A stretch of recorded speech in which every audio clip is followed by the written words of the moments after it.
Welcome to the Pekin First Podcast. My name is Josh, and I get the absolute pleasure of serving as the Online Ministries Director right here at Pekin First. Hey there, Josh. Hey, everyone. My name is Sean, and I am the pastor here at Pekin First.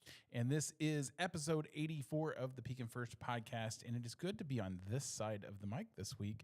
We've been doing some extra recording in here for another podcast that we're doing for the city of Pekin, and I've been producing it, so it's good to be on this side of the mic. So. All kinds of stuff going on here at Pekin First, but we'll get into that a little later. This is episode 84 called One Block Over. And me and my wife recently took a trip to New Orleans, and many people warned that something we were not ready for. So we're going to talk a little bit about that and how God works through our life and gives us roads to choose. So we will get into that here in a minute. We start each podcast off with something good that's happened in our life. And Sean, I'm going to let you start this week. I am going to talk just briefly about watching the United States soccer team with my wife Sandra last night. We are big World Cup fans. Love the World Cup every 4 years when it rolls around. It's sort of an exciting time in our family's life. Our daughter played soccer when she was young and was very good at it. And so men's and women's World Cup, we love to watch. And, you know, it's exciting times right now because it's being held here in North America. There are sites here in the U.S., some in Mexico, some in Canada. And, of course, the U.S. team traditionally and notoriously has not been all that great when it comes to international football, but, we got a pretty darn good team this year, and it was fun last night just to sit and watch and cheer them on, especially as we get to this weekend and the 4th of July, Independence Day for our country. You know, we need some good things to cheer about right now here in our country, and, one of the things I just love about the World Cup, and I know we're not talking about this today, but I love how the World Cup brings the world together, and sport can do that in many ways. And even though it's deeply competitive and sometimes tempers flare, there's always this sportsmanship and this connection that you see. And we were talking about some of the funny things, Bible study last night about some of the funny things that people have been doing from other countries here in America and getting on Instagram and posting their pictures in front of Waffle House or Buc-ee's or, trying American food for the first time. And it's just exciting to see with all of the division and all the stuff going on in the world around us, to see us sort of come together for 4 or 5 weeks on a soccer field is exciting. Absolutely. Yeah. Kind of playing off of that, when we were in New Orleans, we stopped at this little pub, and it was owned by a French woman, and France was playing at the time, and she was hooping and hollering, "Viva la France, Viva la France," and talking in French. And that's pretty cool. Yeah, it was pretty unique experience. Yeah. It is. It's a wild thing. Speaking of the World Cup, the world is at war. Yeah. And yet we can all get together and it's an amazing thing for sure to watch the athletes become one, and win or lose, they're all sportsmen. That's right. They're hugging each other afterwards, praying together. It's a beautiful thing to see. Absolutely. And it gives me hope, Yeah, So, absolutely. Good thing. Yep. And then my good thing of the week, this week's personal best. There we go. I knew I'd get it out at some point. This week's personal best. I did get a chance to get away with my wife, and we went to New Orleans to visit. Her aunt lives in New Orleans, and we didn't stay with her. We stayed a little off the French Quarter, which I'll get into here in a minute. But on Saturday, and Zena had made mention that her aunt wanted to get to a beach. Well, New Orleans is close to the ocean, but the beaches around New Orleans are not good. Right. You know what I mean? They're not good at all. So we actually hopped in the car Saturday morning and drove to I can't think of it now. We're in Gulf Shores. Oh, Gulf Shores. Gulf Shores. All the way to Alabama. All the Okay. way to Alabama. Yep. Okay. It was 3-hour ride. Right. And we had been there before. We knew what we were getting into Sure. because her aunt has had back surgery. She actually has a cage around, a metal cage around her on the inside that they've put in her. So mobility is not good. So walking on sand is not a thing. Right, you know what I right, mean? Without help. Yeah. A lot of help. So me and Senna took her to Gulf Shores, and we walked her across the beach, and all she wanted to do was feel the ocean water. That's awesome. Yeah. And so that's what we did. And she's very healthy. I believe she's going to be 80 this year. 80, maybe 70. Sorry, Annie, if you're listening. Yeah. 70, I believe. She's going to be 70 this year. She's very healthy. It just the stability is not there because of the surgery she's had, and getting into the ocean and feeling the ocean water, and it brought tears to her eyes, which then very good feeling. That was a lot of fun, and it was awesome. So yeah, that's great. That's this week's personal best. Absolutely fun. Good. All right, we will get into that little jaunt that I had down to New Orleans. It was a quick 4-day trip. This is episode 84, One Road Over. I'm going to start with a little bit of a story out of my book. We traveled to New Orleans to do this thing with Zena's aunt, and we stayed right off of the French Quarter. If you are familiar with New Orleans, there's Canal Street that is one of the main thoroughfares. We stayed just off of Canal Street. The street we stayed on turns into Bourbon Street. And so the first night we were there, we walked up Canal Street and then over and met her aunt at a restaurant. I love shrimp. So we found a restaurant every restaurant there serves shrimp. Sure. But we found a restaurant that was known for the shrimp, and that's where we met. And it was earlier in the day. I want to say it was like 4 or 5 o'clock. Okay. So not a whole lot going on in town. We eat dinner with her, and then she needs to go because she's got to go to work the next day. And so we start walking back, and we hit Bourbon Street. The things that went on Bourbon Street, and I've seen some stuff. Yeah. Right. I've been down that road. I've done the things. I was almost mortified. And there's nothing. And it's a very judgment. I feel like I'm being very judgmental. It wasn't that. It was the just the experience. The I don't know. Just the emptiness that existed. I'll go with that. It was the emptiness that existed. It was loud music. It was bars. It was people saying things to you to get you to come into their establishment, which was usually an adult entertainment establishment. Take that for what you want. But saying things to you that I don't know that I've ever said in my life. And I've done some pretty, you know what I mean? I've heard it, and I feel like I've heard it and seen it all, and I haven't. But I feel like I've done a lot and seen a lot, and like make you blush. And I don't blush easy.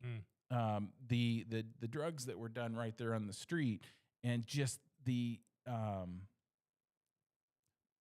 temptation, and it was all very few my age, all usually younger. The temptation that had brought them there, was everywhere. Yeah, it's a dark place for sure, and it is. I think I shared with you before y'all left. Just be prepared for Bourbon Street. Sandra and I visited New Orleans a couple of times when we lived down that way, and there are some beautiful areas, and I know you're going to get to that, but there are some seedy and very dark places, and you can almost tangibly feel the evil when you're there. If you're a spiritual person, and that's, I think, what you were feeling, Josh, was just that sense of like yuck, that there's this darkness and this evil, and there's a heaviness and a loneliness and an emptiness for people who are out just trying to find hope and love and peace in that world. That's what they think is going to bring them what they're looking for, and that's what the world tells you. You know, if you just find the you know the seedier the better, you know, and that's going to bring you happiness, and it just doesn't. And the thing I was looking forward to in New Orleans was the music and the food. Yeah. And that first night, we walked Bourbon Street, and finally we had walked far enough, and then we started back towards our hotel. And that end of that first night, we're like, this is not at all what we expected. Right. And we did make that early judgment, which was, as a Christian, you are always taught not to judge on the face, right? Not to judge, number one, but definitely not to judge on the first look. So the next night, what'd we do? Honestly, we met her aunt out of town, not down in the French Quarter. We didn't meet her down in the French Quarter. We actually met her at a Mexican restaurant that was pretty well out of that downtown French Quarter area, and we took the trolley. And as we got on the trolley, it got better and better and better. And sorry, it's not a trolley, it's a streetcar, and they made that very clear. It's a streetcar. Right. And then we got to this beautiful, we got to the Garden District, and that's where she works, and that's where this restaurant was. What a beautiful place. Right. So we did that, we ate, and then we go back down to the French Quarter, and we went 1 block over to Royale Street. What a change. You couldn't even, it was funny because you couldn't even hear the music and the crowds and the whatever was going on Bourbon Street. You go down Royale, there is shops and galleries, and there was acoustic music, beautiful acoustic music in the street, just fantastic performers in the street. Right. And there were some good performers on Bourbon Street. I'm not going to say there wasn't.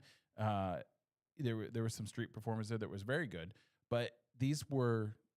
It was just a full feeling, and the street was empty. Yeah. And sometimes that road that we choose feels full, but it's really not. Right. So Bourbon Street felt full because everybody took the bait. Royale Street there was some people there. I mean, there was people, but it wasn't blocked off. It didn't have the crowds, and it was just peaceful and full, and just the whole motif changed, and it made me. I sat and I went into a shop, and I don't remember what it was, but it made me. I sat there and listened to acoustic music, and I thought, this is what I expected. Yeah.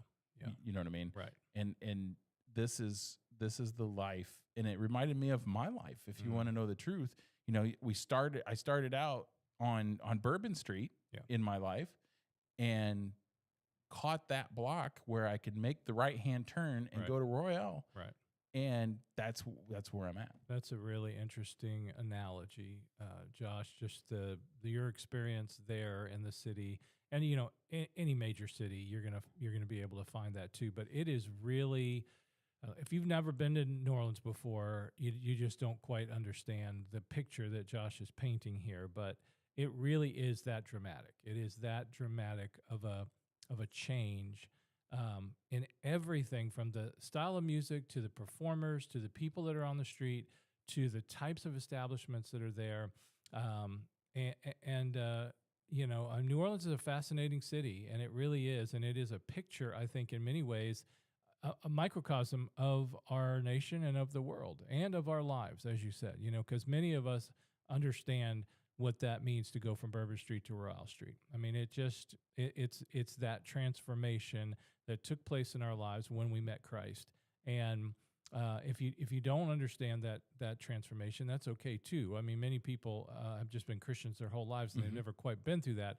But I feel like there are probably people who are listening, or you might be willing to say, I'm going to send this podcast on to them because they really need to hear this, because maybe they're on Bourbon Street right now, and all they got to do is make that shift and get over to Royale Street, and they're really going to find the true joy and happiness and peace that they're longing for and looking for in all the wrong places. Well, and as you know, you're walking down Bourbon Street, there were plenty of opportunities. The first night we were there were plenty of opportunities for us to, it's a city block. Right. So take a right-hand turn, man, and Sure. and Right. you're off of Bourbon Street. Right. And that's kind of the way that our life works. God will put opportunities in front of us. Right. It's whether we want to see them and make the right-hand turn Right. to go to the next street. Right. And the right-hand turn is a block, and that's all it is. And it really is that simple. And, we talk about the story of the prodigal son or whatever, if you're familiar with that parable,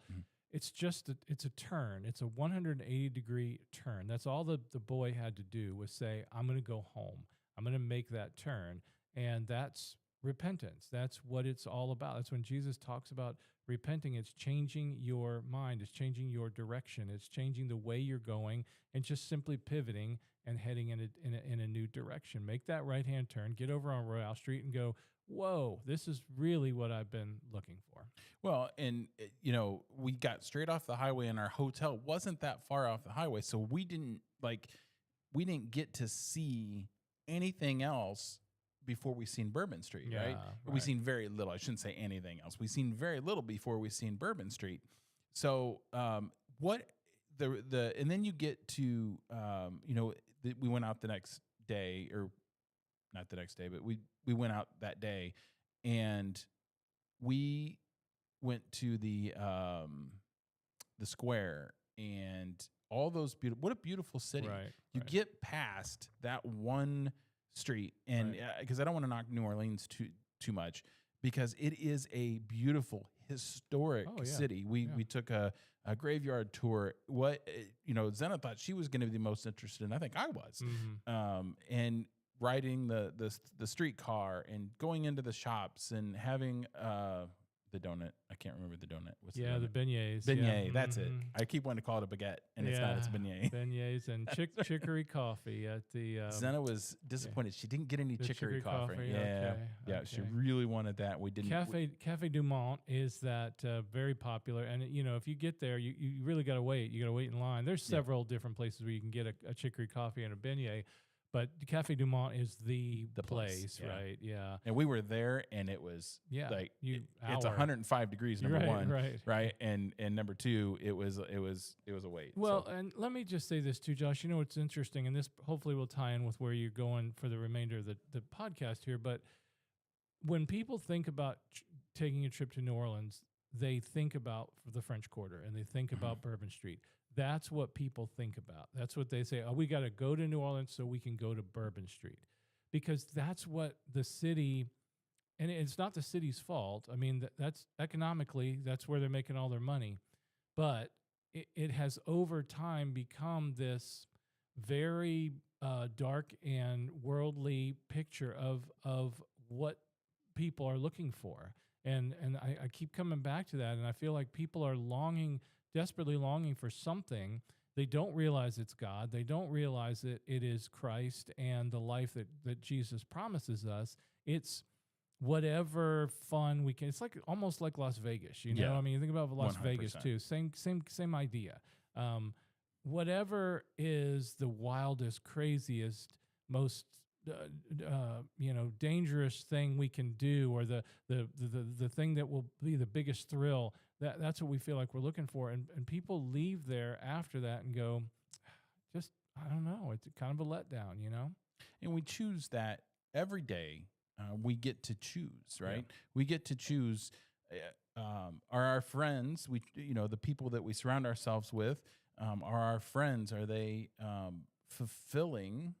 Do they fulfill us, or are they just a good time, right? And you can be both. You can be a good time and fulfilling for sure. Sure. But if they're just one or the other, if they're just a good time, that's not who you should be surrounding yourself with. Well, and the reality is the young son in the prodigal son story had all kinds of friends around him while his money lasted, while he was out there throwing the parties and buying people drinks and taking people to the French Quarter with all of his dad's inheritance that he got.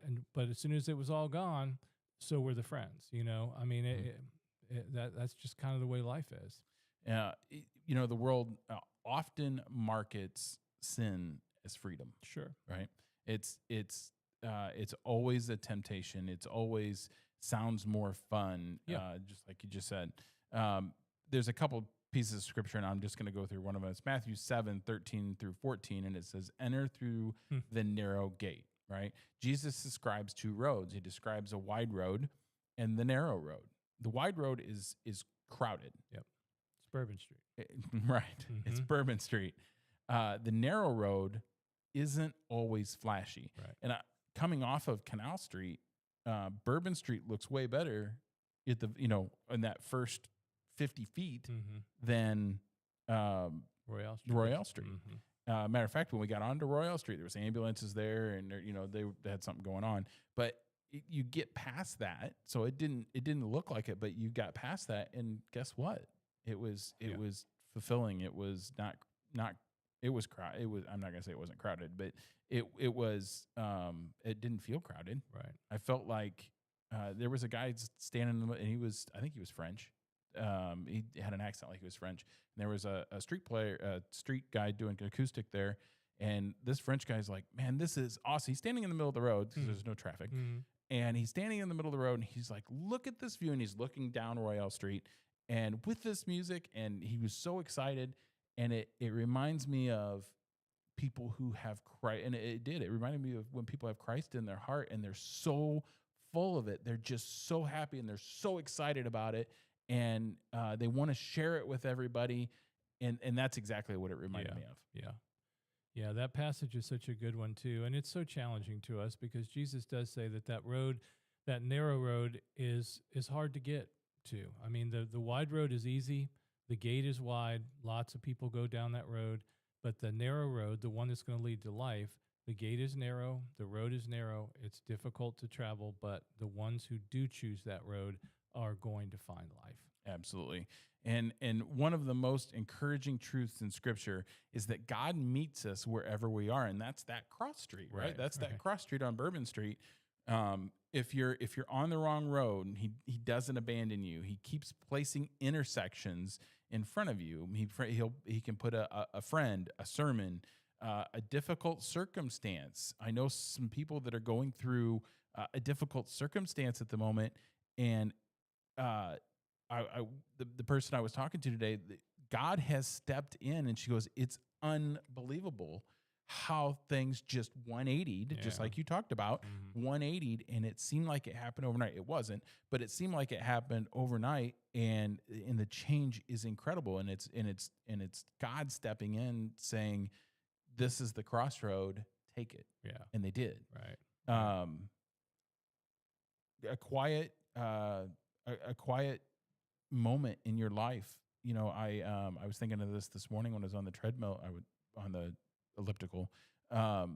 Is I take the last quarter mile, maybe sometimes half mile, depends on how I'm feeling that day, and I will close my eyes as I'm working out, and I will take my earbuds out, and I just need that quiet, right? And I pray. That's my self-meditation time. Yeah. And if I don't get that, I notice a difference in myself. Sure. And every one of these is an invitation to go one road over.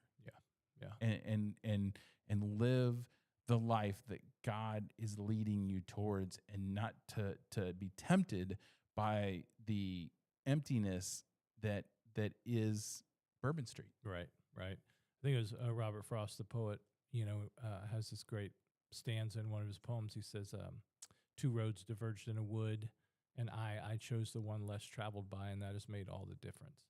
And, there are these roads in our lives all the time. We come to the fork in the road. We come to those moments like, okay, here I am. I got two options in front of me. Are you going to choose the road less traveled, or are you going to choose the one that feels like it's drawing you into it because that's where all the people are going? That's where everyone says you should go. And can I just say this too? I mean, God is not, God has not abandoned Bourbon Street either. I think that's really important to remember. God is on Bourbon Street as much as God is on Royale Street. It's just that the people on Bourbon Street aren't looking for him, but he's there, and God doesn't abandon those folks. And that's the thing here that's really important. We've talked an awful lot about how seedy and dark and challenging that road is, but you and I have both been on that road, and we know and we can testify that God never left us when we were on that road, and God doesn't leave anybody, regardless of whatever road they're on. We just have to recognize him and be willing to allow that Spirit to nudge us to make that turn. Absolutely. And yeah, that's when I was trying to put all this together, and Jesus is present. Jesus loved us so much. He knew we were on Bourbon Street, right? He knew where we were. And so he died so that we could have those crossroads. Yeah. Right. Yeah. That's so yeah, he's definitely present.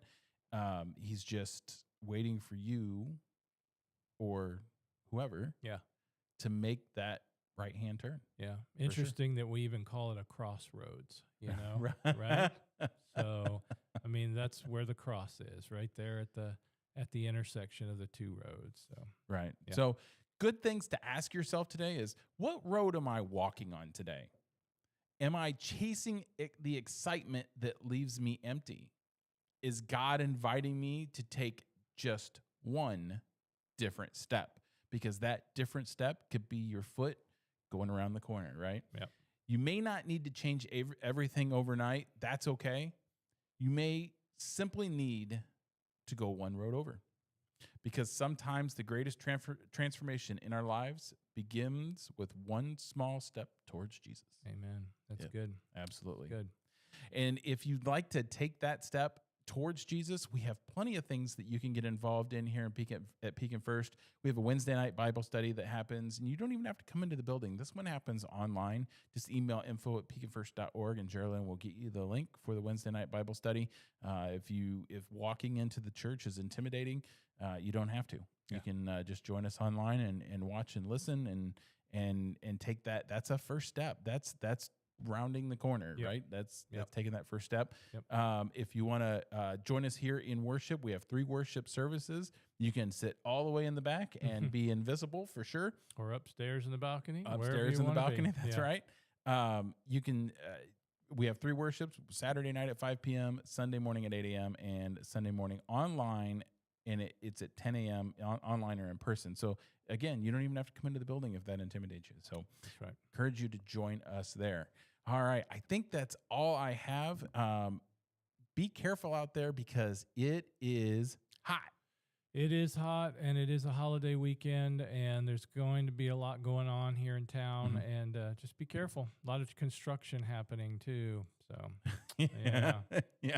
A lot of construction. We will be having worship this weekend. If you're listening to this, we will be having worship this weekend on Saturday on the 4th of July. No better way to celebrate than our freedom of worship. Yep. And so we'll have worship, and then you can stay cool for a little while longer and then head over to the park and watch the fireworks. So, there you go. All right. I believe that's all we have for today. So remember, God put us here to do great things. So let's go do great things.